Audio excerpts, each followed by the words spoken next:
Moments को actually में बोलते क्या है बेटे? देखिए, जनरली जब हम फोर्स अप्लाई करते हैं तो बॉडी बेटे या तो आपके पास राइट की डायरेक्शन में जाएगी या तो लेफ्ट की डायरेक्शन में जाएगी, या तो अपवर्ड जाएगी या तो डाउनवर्ड जाएगी। मतलब आपके पास बॉडी बेटा लीनियरली मूव कर रही होती है। लेकिन अगर फोर्स अप्लाई करने की वजह से बॉडी रोटेट करना शुरू कर दे या बॉडी टर्न करना शुरू कर दे, that is actually called turning effect of force बेटे। फोर्स वैसे क्या क्या कर सकती है? Force can change the speed बेटे, force can change the direction as well, force can change the shape as well बेटे। लेकिन अगर यही फोर्स बेटे आपके ऑब्जेक्ट को रोटेट करना शुरू कर दे, so that is actually called effect of force बेटे। कि फोर्स अप्लाई होने की वजह से आपकी बॉडी टर्न या रोटेट कर रही है बेटे, टर्निंग इफेक्ट ऑफ फोर्स। इसी चीज को बेटे मोमेंट भी कहा जाता है और इसी चीज को टॉर्क भी कहा जाता है बेटा। तीन अलग अलग नाम, moments, turning effect of force या टॉर्क। अब बॉडी अगर रोटेट करेगी या तो एंटी क्लॉकवाइज डायरेक्शन में करेगी या तो क्लॉकवाइज, या तो इस तरीके से रोटेट करेगी बेटे क्लॉकवाइज डायरेक्शन में, या तो आपके पास एंटी क्लॉकवाइज डायरेक्शन में रोटेट करना शुरू कर देगी। और अगर रोटेट करेगी तो वो कोई फिक्स पॉइंट के थ्रू रोटेट करेगी जिसको हम पिवट बोलते हैं। एग्जाम्पल अगर हम लोग लें तो हमारे डोर्स जो हैं बेटे वो हिंजेस के अक्रॉस, हिंजेस उनकी बेसिकली पिवट्स होती हैं। अब आपका देखें, आप अगर डोर के ऊपर फोर्स अप्लाई करते हैं तो वो रोटेट ही करता है बेटा, ऐसा नहीं कि वो हमारे हाथ के साथ साथ हमारे आगे तक जाना शुरू कर देता है, नहीं बेटे। डोर अपनी जगह पे रहता है, जितनी भी फोर्स अप्लाई करेंगे, ज्यादा कर देंगे टूट जाएगा, लेकिन जब तक वो टूट नहीं रहा आप फोर्स अप्लाई करते हैं उसने रोटेट ही होना है, या तो क्लॉकवाइज या तो एंटी क्लॉकवाइज बेटे। और जिस फिक्स पॉइंट के अक्रॉस वो रोटेट हो रहा होता है बेटा, उस फिक्स पॉइंट को हम लोग पिवट भी बोलते हैं बेटे। तो देखें, एक मिसाल है, आपके पास ये एक स्केल है जिसको मैंने एक पिवट के अक्रॉस, ये सेंटर पॉइंट के अक्रॉस मैंने इसको यहाँ पे बैलेंस किया हुआ। जैसे हम लोग अपनी उंगली पे एक एग्जांपल ले लें, उंगली पर मैंने स्केल को बैलेंस किया हुआ है बेटे, ठीक है। तो अब जरा देखें, यहां पर अगर कोई फोर्स अप्लाई करता है तो फोर्स अप्लाई करने की वजह से स्केल लीनियरली आगे पीछे मूव नहीं होगा बेटा, क्या होगा बेटा? या तो क्लॉकवाइज रोटेट हो रहा होगा या तो एंटी क्लॉकवाइज रोटेट होगा। तो अब अगर मैंने फोर्स अप्लाई यहां पर की तो फोर्स अप्लाई करने की वजह से the object will not move, rather it will rotate about pivot बेटे। और इसी चीज को टर्निंग इफेक्ट ऑफ फोर्स या मोमेंट भी कहा जाता है। तो the turning effect of force about pivot is called moment. Force apply हो रही है, बॉडी लीनियरली मूव नहीं कर रही, रादर बॉडी रोटेट कर रही है बेटे। इसी को बेटे आपके पास अब जरा देखें, अगर हम, आपके पास एक क्वालिटेटिव डेफिनेशन एक होती है, एक क्वांटिटेटिव डेफिनेशन। ये क्वालिटेटिव है जिसमें आपने खसूसियात बयान की। क्वांटिटेटिव डेफिनेशन से आपको फॉर्मूला भी याद हो जाता है बेटा।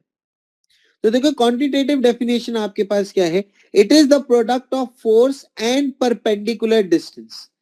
अब याद रहे बेटे, अगर मैं यहां से फोर्स अप्लाई कर रहा हूं तो फोर्स, पहली चीज तो डिस्टेंस हमेशा याद रखें पिवट और फोर्स के दरमियान मेजर किया जाएगा, और ये डिस्टेंस हमेशा परपेंडिकुलर होगा। अगर आपके पास यहां पर फोर्स अप्लाई हो रही है, चाहे वो अपवर्ड डायरेक्शन में हो डाउनवर्ड, अपवर्ड और डाउनवर्ड से तो ये पता चलेगा क्लॉकवाइज है या एंटी क्लॉकवाइज है। लेकिन अगर अब इस फोर्स का डिस्टेंस मेजर करना है तो कहां से कहां तक मेजर करना है? इस फोर्स से लेकर पिवट तक, और ये डिस्टेंस परपेंडिकुलर होना चाहिए बेटे। मतलब ये डिस्टेंस और इस फोर्स के दरमियान आपके पास 90 डिग्री का एंगल बनना चाहिए। तो क्वांटिटेटिव डेफिनेशन आपके पास क्या बोलती है? The product of force and perpendicular distance about pivot.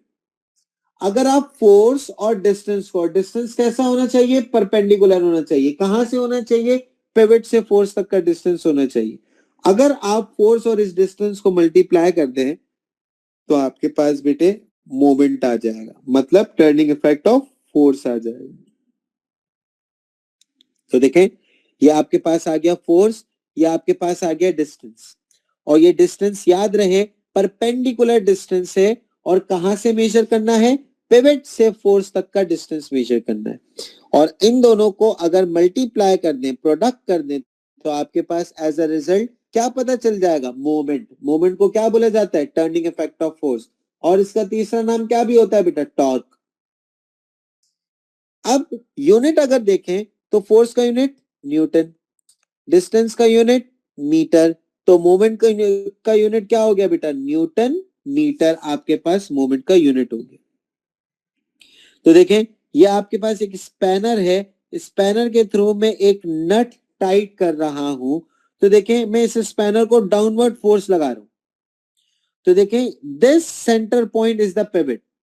तो पिवट से लेकर फोर्स तक का ये जो परपेंडिकुलर डिस्टेंस है, this would be your distance if this is the force बेटे। तो ये फोर्स और इस डिस्टेंस को अगर मैं मल्टीप्लाई कर दूं तो मुझे क्या पता चल जाएगा बेटा? टर्निंग इफेक्ट ऑफ फोर्स, मतलब मोमेंट पता चल जाएगा। So the distance is always perpendicular बेटे। और डिस्टेंस कहां से मेजर करना है? पिवट से लेकर फोर्स तक के लिए मेजर हमने करना है बेटा। एप्लीकेशंस कुछ देख लें बेटा। सीजर्स में आपके पास टर्निंग इफेक्ट ऑफ फोर्स हो रहा होता है। हम अपने टैप को ऑन ऑफ करते हैं, उसमें भी टर्निंग इफेक्ट ऑफ फोर्स होता है। डोर में होता है, व्हील बैरोज में होता है। इन तमाम चीजों में बेटा मोमेंट या टर्निंग इफेक्ट ऑफ फोर्स को ही हम ऑब्जर्व कर रहे होते हैं बेटे। अब जरा देखें एक चीज बेटे, ये आपके पास एक बार है and this is your pivot बेटे।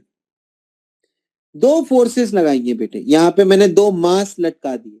याद रखें, मासेस लटकाए बेटे, तो यहां पर फोर्स में बताऊंगा नहीं, बल्कि इन ऑब्जेक्ट्स का जो वेट होगा वो ही एक्चुअली में क्या होगी बेटे? फोर्स होगी। और वेट की डायरेक्शन हमेशा कहां पे होती है बेटे? डाउनवर्ड।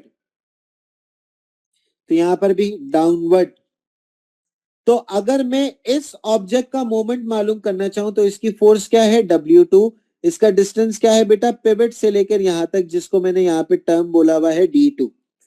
तो इस ऑब्जेक्ट के लिए मोमेंट क्या हो जाएगा? फोर्स कितनी है? W2 into D2। That would be the moment of this object बेटे। सिमिलरली अगर दूसरे ऑब्जेक्ट की बात करूं, इस ऑब्जेक्ट की बात करूं, तो इसका मोमेंट किसके बराबर होगा बेटा? इसकी फोर्स कितनी है? W1। इसका डिस्टेंस कितना है? देखें, पिवट से लेकर फोर्स तक का परपेंडिकुलर डिस्टेंस, जिसको D1 बोला हुआ है। So that will be the moment of this object बेटे। अब बेटे, तो मोमेंट आपके पास क्या है? Moment is force times the perpendicular distance बेटे। परपेंडिकुलर को रिप्रेजेंट करने के लिए लगा दिया। तो अब देखें, अगर हम रिलेशन देखें मोमेंट का फोर्स के साथ और मोमेंट का डिस्टेंस के साथ, तो देखें मोमेंट और फोर्स दोनों न्यूमिनेटर में मौजूद हैं, तो डायरेक्ट रिलेशन। मोमेंट और डिस्टेंस भी दोनों न्यूमिनेटर में मौजूद हैं, डायरेक्ट रिलेशन। मतलब फोर्स बढ़ाऊंगा, मोमेंट बढ़ जाएगा। फोर्स कम, मोमेंट भी कम बेटे। सिमिलरली अगर यहां पर देखूं तो मोमेंट और डिस्टेंस का भी, और डिस्टेंस याद रखना परपेंडिकुलर है, पिवट से फोर्स तक के लिए लेते हैं।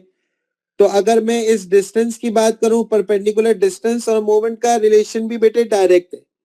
तो परपेंडिकुलर डिस्टेंस बढ़ गया, मोमेंट भी बढ़ गया। परपेंडिकुलर डिस्टेंस कम, मोमेंट भी कम हो जाएगा। तो दोनों से डायरेक्ट रिलेशन है। फोर्स बढ़ा दी, मोमेंट बढ़ा, डिस्टेंस बढ़ा दिया, मोमेंट बढ़ गया। अब देखिए, आप अगर आपने कभी ऑब्जर्व किया हो, गाड़ी का अगर हम टायर चेंज करें तो उसके लिए जो स्पैनर हम लोग यूज करते हैं वो छोटा होता है बेटा। ट्रक के लिए जो टायर हम लोग खोलने के लिए बेटा जो स्पैनर इस्तेमाल करते हैं वो अच्छा खासा बड़ा होता है बेटा।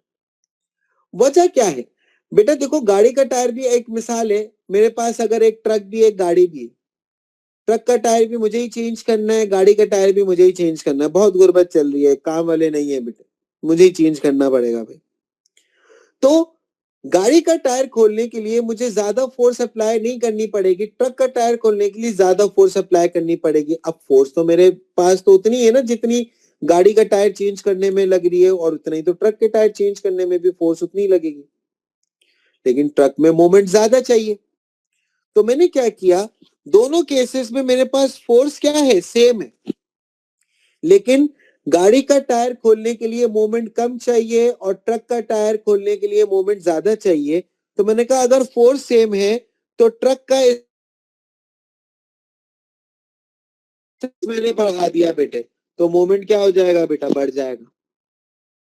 तो मोमेंट बढ़ाने के लिए या तो आप फोर्स बढ़ा ले, या तो ऐसा हो कि स्पैनर में यही यूज करूं और मैं नहीं एक और मेरे साथ बंदा भी इसको खोलने के लिए बेटे लगा हुआ है। तो अब देखो मैंने फोर्स बढ़ा दी, तो फिर तो मैं ये वाला स्पैनर भी यूज कर सकूं, लेकिन दोनों केसेस में फोर्स सेम है बेटे और इसमें मोमेंट मुझे ज्यादा चाहिए। तो मैंने कहा फोर्स अगर सेम है और मोमेंट ज्यादा चाहिए तो एक काम करता हूँ, इसका डिस्टेंस बढ़ा देता हूँ। तो इसका स्पैनर देखे आपने बड़ा कर लिया। आप अब कभी ऑब्जर्व कीजिएगा बेटा, ट्रक का टायर चेंज करने के लिए जो स्पैनर यूज किया जाता है उसका जो परपेंडिकुलर डिस्टेंस होता है वो वाकई में बड़ा होता है बेटा। तो अगर आपको मोमेंट इंक्रीज करना है या तो फोर्स इंक्रीज कर दो या तो डिस्टेंस को इंक्रीज कर दो। दोनों को इंक्रीज करने से मोमेंट बढ़ जाता है, दोनों को डिक्रीज करने से मोमेंट कम भी हो जाता है बेटे। आप चाहे वो एक को करो दोनों को करो, that depends on the condition and up to you, अगर आपके पास कोई सवाल आ जाए बेटे। इसी तरीके से बेटे एक प्रिंसिपल ऑफ मोमेंट है। प्रिंसिपल ऑफ मोमेंट क्या बोलता है कि अगर आपका ऑब्जेक्ट बैलेंस है, बैलेंस्ड होने का मतलब यहां पर क्या है कि ना तो ऑब्जेक्ट बेटा क्लॉकवाइज डायरेक्शन में रोटेट हो रहा है ना तो एंटी क्लॉकवाइज डायरेक्शन में, मतलब रोटेट हो ही नहीं रहा बल्कि बैलेंस हुआ है। तो when the object is balanced the total clockwise moment about pivot, moment हमेशा पिवट के अबाउट ही होगा बेटा, पिवट से ही होगा। तो अगर ऑब्जेक्ट आपका बैलेंस है तो टोटल क्लॉकवाइज मोमेंट बराबर होगा बेटा टोटल एंटी क्लॉकवाइज मोमेंट, और दोनों मोमेंट अबाउट द पिवट होंगे बेटे। तो मतलब if the object is not rotating rather having a pivot as well, pivot के होते हुए भी रोटेट नहीं कर रहा तो ऑब्जेक्ट वो बैलेंस है। ऑब्जेक्ट बैलेंस है तो मतलब क्लॉकवाइज मोमेंट और एंटी क्लॉकवाइज मोमेंट दोनों एक दूसरे के बराबर होंगे, and that is actually the principle of moment. अब एक यहाँ पे एग्जाम्पल लेते हैं। ये बेटा आपके पास एक बार है और ये आपके पास पिवट आ गई। मैं बोल रहा हूं बेटे ये बार बैलेंस्ड है, यहाँ पे मैंने मेंशन कर दिया, तो मतलब यहाँ पे कोई रोटेशन नहीं हो रही, मतलब क्लॉकवाइज और एंटी क्लॉकवाइज मूवमेंट दोनों एक दूसरे के बराबर होंगे। तो पहले अब देखें, ऑब्जर्व कर लें फोर्स की डायरेक्शन से कौन क्लॉकवाइज घुमा रहा है और कौन एंटी क्लॉकवाइज। तो अगर बेटे F1 की बात कर लें, F1 इज दिस फोर्स बेटे, तो ये कहां पे घुमा रहा होगा, ये एंटी क्लॉकवाइज घुमा रहा है बेटे। F3 की बात कर लें तो ये कहां पे घुमा रहा होगा बेटा, क्लॉकवाइज घुमा रहा होगा। F2 की बात कर लें तो F2 कहां पे घुमा रहा होगा, ऑब्वियस सी बात है बेटे क्लॉकवाइज। तो देखें F2 से जो मोमेंट प्रोड्यूस हो रहा है और F3 से जो मोमेंट प्रोड्यूस हो रहा है ये दोनों क्लॉकवाइज मोमेंट है, तो इन दोनों को एक साइड पे रखा जाएगा। और एंटी क्लॉकवाइज मोमेंट कौन है, F1। तो अब जरा देखें F2 से कैसे मोमेंट हम लोग निकालेंगे, फोर्स तो F2 है, इसका डिस्टेंस पिवट से लेके फोर्स तक का डिस्टेंस जो कि क्या है D2, तो F2 इंटू D2। एक क्लॉकवाइज ये था, एक और क्लॉकवाइज है कौन, F3, और इसका डिस्टेंस क्या है बेटा, ये D3। तो दोनों आपके पास क्लॉकवाइज हैं, तो दोनों को मैंने क्या किया बेटे, प्लस कर दिया। दोनों मोमेंट को सेपरेटली निकाला और प्लस कर दिया, तो क्लॉकवाइज मूवमेंट आ गए। Total clockwise movement is equals to anti clockwise movement, total anti clockwise movement. तो एंटी क्लॉकवाइज है ही एक, और वो कौन है, F1 प्रोड्यूस कर रहा है। इसका डिस्टेंस क्या है, पिवट से लेके फोर्स तक का डिस्टेंस जो कि क्या है D1। तो देखिए total clockwise movement is equals to total anti clockwise movement, and that is actually applied when the body is balanced बेटे। जब बॉडी बैलेंस्ड होगी तो clockwise movement and anti clockwise movement are always equal. क्या बेटे ये आपको बात समझ में आई?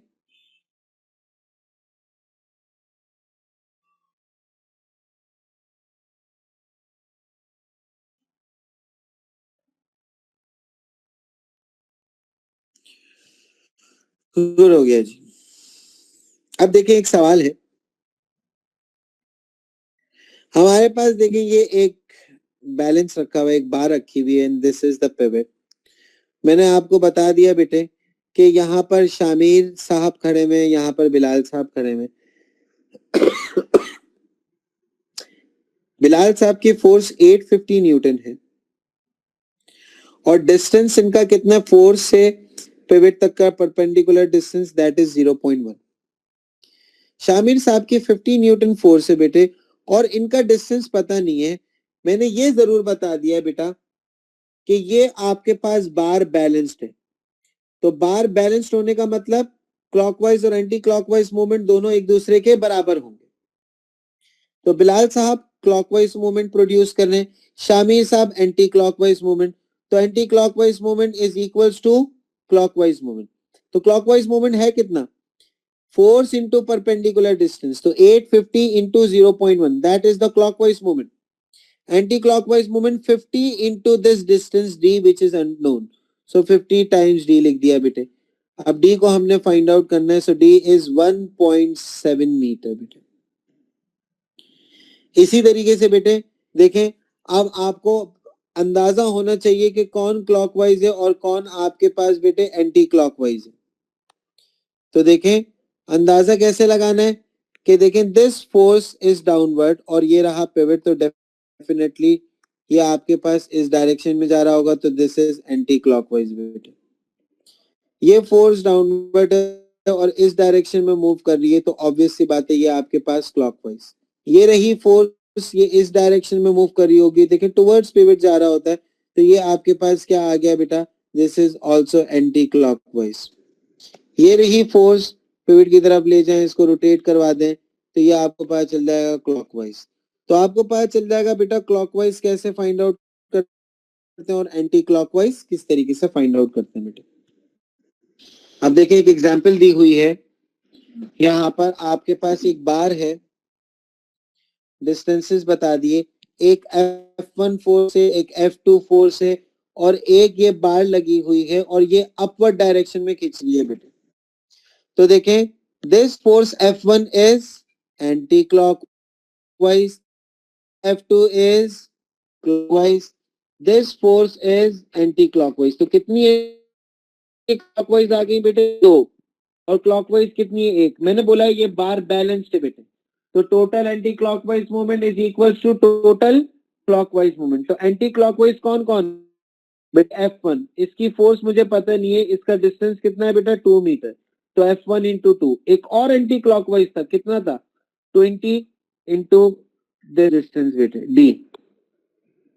ठीक है, F1 का आपको बता दिया था, मास बता दिया था F1 का, जो कि कितना था 50। तो मैं का फोर्स कैसे फाइंड आउट करूं, मैं का वेट मालूम कर लेते हैं। 50 इंटू 10 कर दिया तो 500 न्यूटन आपके पास इस F1 का वेट आ गया, मतलब फोर्स आ गई। तो यहाँ पर F1 बेसिकली क्या है, यहाँ पर फोर्स वेट के बराबर है। तो 500 इंटू 2 और 20 इंटू डिस्टेंस दी, ये दोनों एंटी क्लॉकवाइज मूवमेंट थे। और क्लॉकवाइज मूवमेंट कितना था बेटा, यहाँ पे 100 केजी मास दिया हुआ है, तो मास है तो इससे आप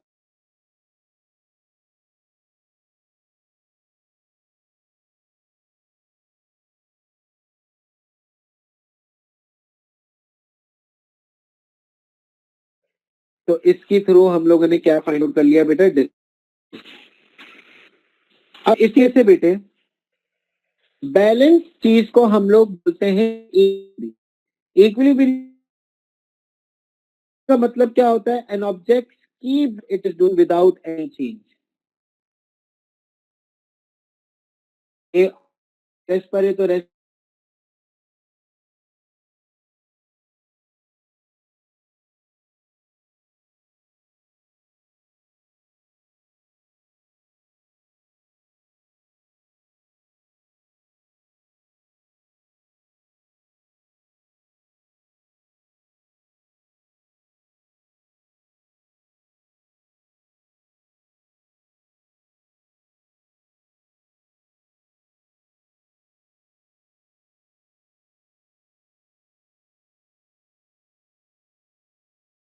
when all the clockwise movements are equals to all anti clockwise movement.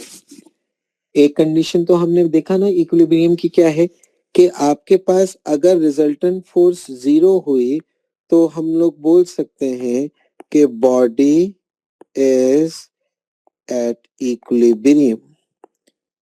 इसी तरीके से और दूसरी कंडीशन कौन सी है जिसमें हम बोल सकते हैं कि बॉडी इक्विलिब्रियम में है? तो वो कंडीशन आपके पास क्या है कि क्लॉकवाइज मूवमेंट आपके पास बराबर होंगे anti clockwise movement. Basically this is anti clockwise movement and this is clockwise movement. अगर ये दोनों मूवमेंट्स बराबर हुए तब भी मैं बोलूंगा the body is in equilibrium. So if you will ask about the condition of equilibrium, तो दो condition होती है। What is the first condition? That sum of all forces would be equals to zero, means resultant force would be zero. और इसी तरीके से second condition आपके पास क्या है? Sum of all moments is equals to zero. Moment का वैसे यूनिट क्या होता है? Newton metres. मतलब sum of all moments equals to zero means कि क्लॉकवाइज मोमेंट जितने भी हैं वो बराबर होंगे एंटी क्लॉकवाइज मोमेंट्स के। This is the first condition, this is the second condition. इसी तरीके से बेटे if we will see centre of gravity, centre of gravity basically आपके पास क्या होता है? It is basically a point where whole weight of an object appears to act. Now what does this mean बेटे? ये बॉडी का वो point होता है जहां पर बॉडी बैलेंस हो रही होती है। इस तरीके से अगर आप एक मिसाल दे रहा हूं, अगर आप रूलर को अपने फिंगर के ऊपर बैलेंस करें तो देखें एक खास पॉइंट होता है जहां पे वो बैलेंस हो जाता है। अब वो बिना पकड़े भी आपकी उंगली पे ठहरा हुआ होता है, ठीक है ना? तो वो एक खास point, that point is called centre of gravity. So how we define this point? That it is a point at which weight of an object may be considered to act or appears to act. मतलब सारा का सारा wait वहां पर आपके पास balance हो रहा होता है बेटे, ये वो पॉइंट होता है। अब अगर आपके पास रेगुलर शेप्स है, रेगुलर शेप से मेरा जो प्रॉपर शेप जैसे ट्राइंगल हो गया, सर्कल हो गया, स्क्वायर हो गया, रेक्टेंगल हो गया, सिलेंडर हो गया, ठीक है, प्रिज्म हो गया, ये सारी रेगुलर शेप्स है। अगर मुझे इनका centre of gravity find out करना है, so how I find out the centre of gravity of these shapes? For suppose if we are considering a triangle, आप क्या करें बेटे, ट्राइंगल के जितने भी एजेस हैं उनसे आप एक लाइन ड्रॉ कर लें और ये लाइन जहां पर आपके पास मीट हो रही होगी वो point is basically called the centre of gravity बेटे। ठीक इसी तरीके से अगर सर्कल में बात कर लें तो this is the point where centre of gravity lies. अगर आपके पास हम ट्रेपीजियम की बात कर लें तो ट्रेपीजियम का ये देखें, this is the centre point. यहाँ पे देखें हमेशा जो हम लोग लाइन ड्रॉ कर रहे हैं वो एक 90 डिग्री की लाइन ड्रॉ कर रहे हैं। यहाँ से भी अगर हमने जितनी भी ड्रॉ की वो 90 डिग्री की लाइंस थी। तो इसी तरीके से ट्रेपीजियम का सेंटर ऑफ ग्रेविटी कहाँ है? This is the point. Parallelogram का अगर आपने सेंटर ऑफ ग्रेविटी मालूम करना है, आप इनके डायगोनल्स को मीट करवा दें। जहां पर इनके डायगोनल्स मीट हो रहे होंगे बेसिकली वो पॉइंट सेंटर ऑफ ग्रेविटी होता है। मैथमेटिक्स में बात करें तो ये पॉइंट एक्चुअली मिड पॉइंट भी कहलाता है बेटा, ठीक है। तो ये देखो ये रेगुलर शेप्स थी, इनका हम centre of gravity easily find out कर सकते हैं। लेकिन अगर आपके पास इररेगुलर शेप आ गई तो इररेगुलर शेप का हम सेंटर ऑफ ग्रेविटी किस तरीके से फाइंड आउट करेंगे बेटे, वो देखते हैं। फॉर सपोज उसको जानने के लिए एक यहाँ पे एग्जाम्पल दी हुई है कि for a person standing upright the centre of gravity is रफली is the middle of the body. For suppose बेटे ये एक पर्सन है जो खड़ा हुआ है, उसका सेंटर ऑफ ग्रेविटी उसकी बॉडी का मिड पॉइंट कहलाएगा। यहां तक बात बेटे समझ में आई?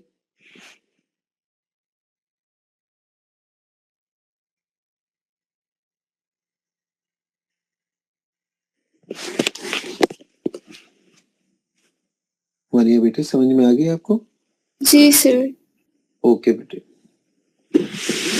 अच्छा जी, इरेगुलर शेप्स का हम सेंटर ऑफ ग्रेविटी अभी आपको मालूम करना सिखाते हैं बेटे। रेगुलर शेप्स का तो आपको पता चल गया कि how we find out the centre of gravity of the regular shapes. हम लोग जो मिड पॉइंट होगा बेटा, that mid point is the centre of gravity. अब सेंटर ऑफ ग्रेविटी से एक कॉन्सेप्ट स्टेबिलिटी भी डेवलप होता है। स्टेबिलिटी का वैसे ताल्लुक दो चीजों से होता है कि बॉडी कितनी ज्यादा स्टेबल है। That depends on two of the properties.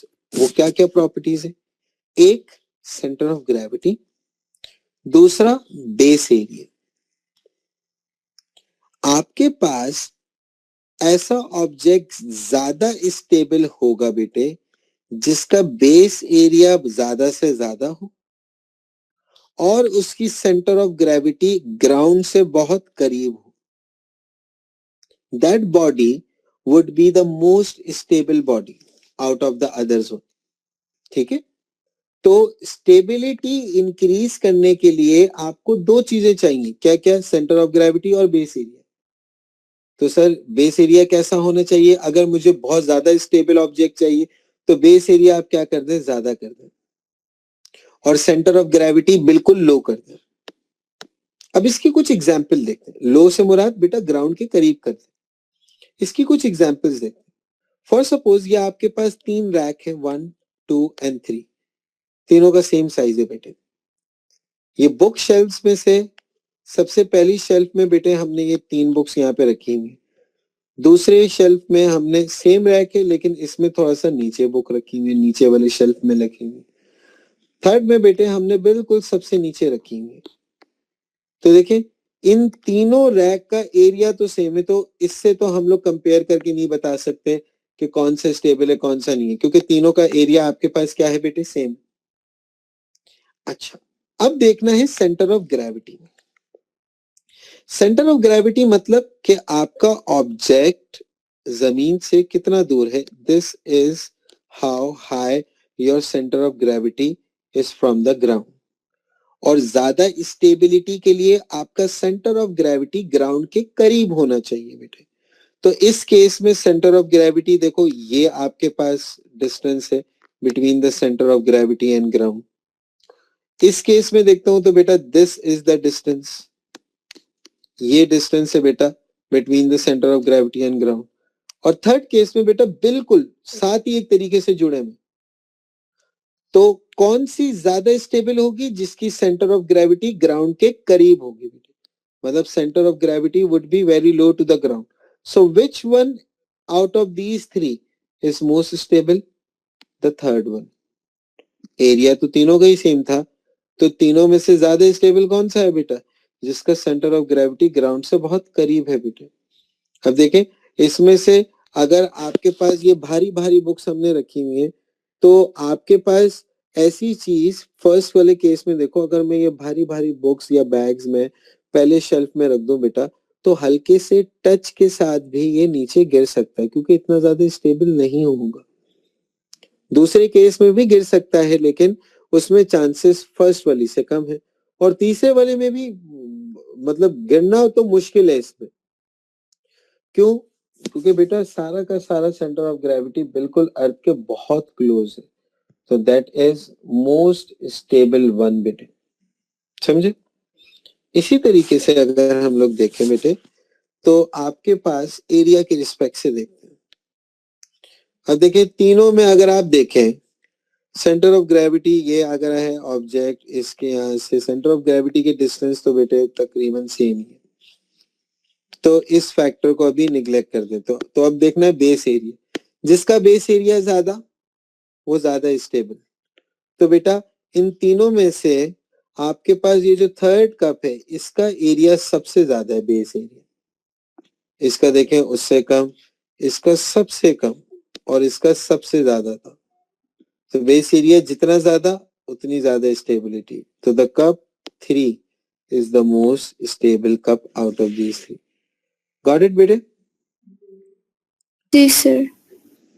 So larger the base area, more is the stability. तो स्टेबिलिटी और बेस एरिया का कैसा रिलेशन हुआ बेटा? Direct relation. बेस एरिया बढ़ा दूंगा, स्टेबिलिटी बढ़ जाएगी. बेस एरिया अगर कम कर दिया तो स्टेबिलिटी भी कम हो जाएगी बेटा. लेकिन स्टेबिलिटी और सेंटर ऑफ ग्रेविटी का बेटा inverse relation. Centre of gravity ground से जितना क्लोज होगी बेटे उतनी ज्यादा स्टेबिलिटी है ना. तो देखो इनवर्स आया कि एक चीज अगर कम हो रही है तो दूसरी चीज बढ़ रही. सो that is called inverse relation बेटे. तो इनवर्स रिलेशन में बेटे आपके पास क्या है? स्टेबिलिटी अगर मैं बढ़ानी है तो सेंटर ऑफ ग्रेविटी कम करनी होगी, और अगर स्टेबिलिटी कम करनी है तो सेंटर ऑफ ग्रेविटी मुझे बढ़ा देनी पड़ेगी. आप देखें जितनी भी स्पोर्ट्स कार होती हैं बेटे वो बहुत ग्राउंड के साथ चिपकी हुई होती है. ऐसा क्यों? क्योंकि देखो बेटा सेंटर ऑफ ग्रेविटी जितनी, अब स्पोर्ट्स कार की बेटे जो स्पीड होती है वो नॉर्मल कार से अच्छी खासी ज्यादा होती है बेटे. तो वहां पे ज्यादा चांस है कि गाड़ी जो है वो फ्लिप हो जाए. और लाइट वेट भी वो ज्यादा होती है, और लाइट वेट आपको पता है ना, हवा अगर तेज चले लाइट वेट चीज तो ज्यादा बेटा अनस्टेबल होती है. तो इसी वजह से बेटे जितनी भी स्पोर्ट्स कार होती हैं उनको ग्राउंड के बहुत करीब रखा जाता है. वजह इसीलिए कि सेंटर ऑफ ग्रेविटी जितना लो होगी स्टेबिलिटी उतना बढ़ जाएगी. इसी तरीके से कुछ एग्जांपल्स देखते हैं बेटे. आपके पास देखें ये 4 ऑब्जेक्ट्स हैं. इन 4 ऑब्जेक्ट्स में से अगर मैं देखूं बेटे, एक्चुअली में है 2, बस 2 को टिल्ट किया हुआ है. एक ऑब्जेक्ट में इस तरीके से रखा हुआ है बेटा, एक ऑब्जेक्ट में हमने इस तरीके से रखा हुआ है. किसमें centre of gravity out of these 2 ज्यादा होगी? डेफिनेटली इसमें. ये तो वैसे ही एक्चुअली में स्लाइड हो रही है. तो बेटा ये distance is actually the centre of gravity distance. Similarly इसी तरीके से यहां पर भी अगर मैं इन दोनों ऑब्जेक्ट्स में से पूछूं ज्यादा स्टेबल कौन है तो डेफिनेटली आपका जवाब होगा बेटा ऑब्जेक्ट 2. रीजन देखो, ऑब्जेक्ट 2 का बेस एरिया ये है, सेंटर ऑफ ग्रेविटी ये है. ऑब्जेक्ट 1 का बेस एरिया ये है और सेंटर ऑफ ग्रेविटी ये है. तो एक तो देखो सेंटर ऑफ ग्रेविटी इसकी ज्यादा है, और सेंटर ऑफ ग्रेविटी ज्यादा तो स्टेबिलिटी क्या हो गई? कम. और इसका बेस एरिया कम है as compare to the second one. तो बेस एरिया कम तो स्टेबिलिटी भी आपके पास क्या हो जाएगी बेटे? कम, क्योंकि बेस एरिया और स्टेबिलिटी का डायरेक्ट रिलेशन. तो टिल्ट करने पर इन दोनों को कौन सी ज्यादा स्टेबल होगी बेटा? ये वाली. ये तो फ्लिप कर जाएगी इस तरीके से, ये बस स्लिप होते हुए जाएगी बेटे, ज्यादा चांसेस यही. और अगर ज्यादा ऊपर कर लिया बेटे तो ऑब्वियस सी बात है फ्लिप भी कर जाएगी. लेकिन इसके मुकाबले में फर्स्ट वन के मुकाबले में बेटे ये आपके पास ज्यादा स्टेबल है. तो the second diagram is more stable then first because second diagram की एक तो सेंटर ऑफ ग्रेविटी भी लो है और बेस एरिया भी उसका ज्यादा है. अब जरा देखें इरेगुलर ऑब्जेक्ट्स. रेगुलर ऑब्जेक्ट्स का तो हमें समझ में आ गया कि रेगुलर ऑब्जेक्ट्स के लिए हम सेंटर ऑफ ग्रेविटी एक तो फाइंड आउट किस तरीके से करते हैं, वो जो मिड पॉइंट होता है, और दूसरा आपके पास उनके थ्रू स्टेबिलिटी का क्या रिलेशन है वो भी हमने देख लिया बेटे. अगर इरेगुलर ऑब्जेक्ट के लिए आपने centre of gravity find out करनी है तो इसके लिए बेटे प्लम लाइन एक्सपेरिमेंट होता है. प्लम लाइन एक्सपेरिमेंट में हम लोग करते क्या है बेटे? फॉर एग्जाम्पल जैसे कि ये एक आपके पास इरेगुलर सा ऑब्जेक्ट है बेटा, कोई प्रॉपर शेप नहीं है बेटा. तो इसका सेंटर ऑफ ग्रेविटी अगर हमने फाइंड आउट करना है तो हम इस शेप में बेटे 3 होल्स बना दिए. एक दफा इस शेप को इस होल के थ्रू हमने हैंग किया और इसको रोटेट करवाया. तो ऑब्वियस सी बात है रोटेट होके एक पॉइंट आएगा, ये रुक जाएगा. उस पॉइंट पे हमने एक लाइन बना दी बेटा.